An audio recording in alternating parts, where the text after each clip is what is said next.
Ulam namin guys. Ulam namin guys. Ayan. Nilaga na naman tayo guys. Tukwa, tsaka upo, tsaka buto-buto. Ayan. Yung aming ulam. Araw ng Martes ngayon guys. Ayan yung aming ulam guys. Nagluto na ako. July 21 pala tayo ngayon guys. Ayan yung aming ulam. Yummy ulam.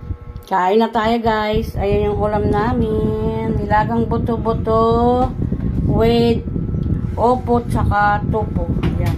Ayan o. Kain tayo. Para sa tanghalian na namin guys. Ayan.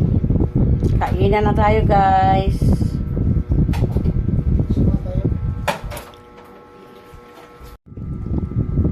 Yan guys, ulam namin ngayon, no?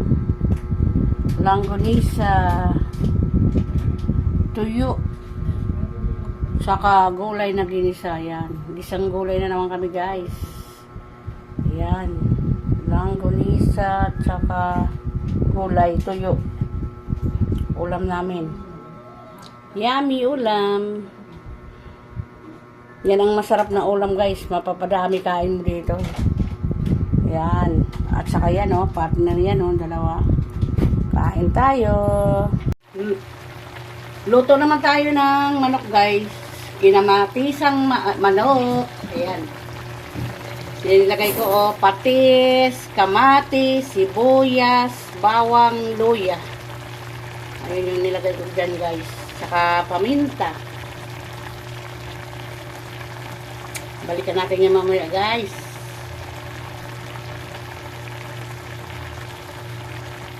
Ulam. Luto na yung ating kinamatisang manok. Ayun, nabubulol ako guys. Ayan. Nilagyan ko ng bawang, sibuyas, kamatis, laurel, pamitang powder, at saka luya.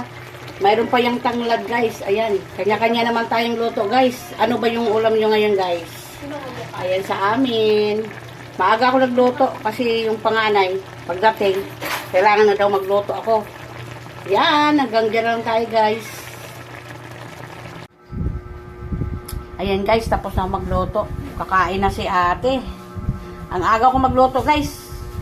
Binilisan ko na yung pagluto nito, naantok na si ate. Kaya maghahaponan na sila yan. Oh. Yan yung luto namin. Tsaka ito na naman tayo. Ampalaya. Kailangan natin kumain ng ampalaya kasi yung mga anak natin puyat palagi. Kailangan pakainin natin sila ng mga gulay na mga sustansya. Ampalaya. Tsaka ito, manok na may kamatis.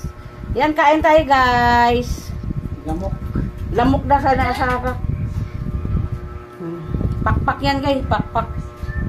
Nilagyan ko ng dahon ng sibuyas yan para sumarap. Yan, oh. Kainan na tayo.